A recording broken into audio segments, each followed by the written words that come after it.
কৰিছোঁ মই আপোনাক মোৰ মনে কৈছে আপুনি মানুহ হত্যা কৰিব নোৱাৰে তথাপি আপুনি জেলৰ কয়দী হ'ব লগা কওকচোন কিয় আপুনি এই অপৰাধৰ কথা মূৰত চাপি ল'ব লগা হ'ল সেইবোৰ কথা সুধি লাভ নাই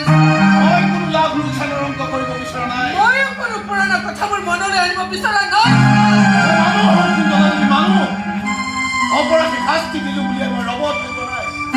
বুজিব পাৰিছোঁ মই আপোনাৰ বহল কওকচোন কিয় আহিব লগা হ'ল আপুনি এই অপৰাধীৰ গঁৰালটোলৈ